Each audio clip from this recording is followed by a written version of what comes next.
Hey there, this is for Virgo. This is a general reading about a past life or lives. This might not resonate 100%, but there might be some pieces that do. I've shuffled out all the cards, so let's get started. And here we have the periodic table element card, and this is Mercury. I will be referring to the 7 classical planets today: the Sun, the Moon, Mercury, Venus, Mars, Jupiter, and Saturn. Uranus and Neptune are not included, as they were invisible to the naked eye and were unknown to the ancient Hellenic people. This relates to Greece. Metal symbolism. The ancient people viewed metals as mysterious materials found deep inside the earth and believed them to be full of spiritual powers and potential for creation as well as destruction. Several ancient civilizations practiced the sciences of alchemy and astrology and related the different metals to specific planets. The two were always considered to be related. Metallurgy and spiritual alchemy went hand in hand. The metals were believed to have a spiritual connection, and every metal carried a special significance. The alchemists believed that each element had a physical representation and also a philosophical meaning.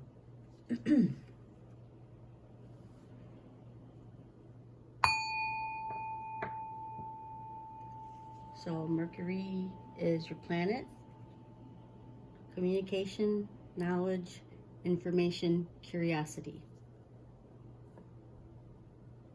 And Mercury has intrigued people for centuries. As the only naturally liquid metal, its appearance proved fascinating. Unfortunately, mercury is a highly toxic metal, and it has caused a variety of nasty illnesses throughout history. As a result, its use is now highly regulated.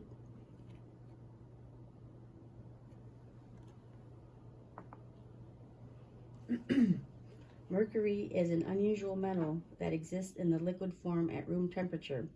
It is a toxic metal and is associated with death, mystery, and transformation. It is connected with divination and scrying. It is also related to travel and movement, be it physical or spiritual nature. The metal was known to the ancient Romans, Greeks, Hindus, and Chinese. The alchemists considered it one of the 3 principal substances on Earth, along with salt and sulfur. Okay, so I'm going to get started on past life oracles, and I'll start with this one, health. Says, your relationship to health and healing is influenced by other lifetimes. You may be suffering from a physical problem that was inflicted upon you during your last life. Perhaps you reincarnated so quickly that you didn't have time to deal with the underlying issues. Your physical health has caused you hardship, yet it has also taught you a deeper level of compassion that you could have learned in a healthy body. You've also developed healing skills that can benefit others. In fact, you may already know that you're a healer. This knowledge was acquired in previous lifetimes when you performed healings for others. Back then, your earthly needs were likely taken care of by the community, so you may struggle with the idea of charging money for healing work in this life. It's helpful to know that in this current Western society, everyone must charge for their work, including those who provide spiritually based services. Well, that's not only for Western, but that's everywhere. Okay, monk or nun. Okay, this card is a result of your past lifetimes as a monk or nun or someone similar. This means that you lived a life filled with isolation, rules, and spiritual devotion. In your lifetime now, you may notice your tendency to isolate yourself from others. In fact, you likely feel most comfortable when you're by yourself. Other people may even refer to you as a monk. If this pattern is interfering with your relationships, you might consider having sessions with a qualified past life regressionist.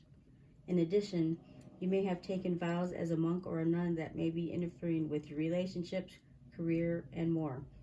Unless these vows are severed, they carry forward through time. So, for instance, if you took a vow of poverty, you may be struggling today with financial insecurity. Other past life vows could be connected to chastity, which can impact your present romantic life, or self-denial, which causes you to feel undeserving or fearful of abundance. Often it's enough simply to consciously bring the memories of these vows to the surface in order to release them. Then it's just a matter of clearly severing them in all directions of time. You can do so simply saying the following: I hereby sever and release any vows that are self-destructive in all directions of time for everyone involved. And then this card here, wisdom. And this indicates that you have tremendous wisdom and knowledge from prior lifetimes that seek to resurface now. Even if you've never thought of yourself as particularly wise, this card indicates that you learned important lessons and information that will serve you and others if it's reawakened now. And this indicates that it's time for you to return to school or seek additional education of some sort. This may even be a sign that you're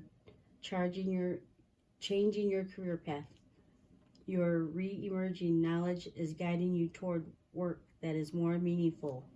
And this card asks you to believe in yourself and know that you have what it takes to tackle a career related to your true interests and passions. Okay, and I have this card here, Medina. And there are many sacred sites or places that are aligned to the energies of the earth. You may connect to this place in the past or now.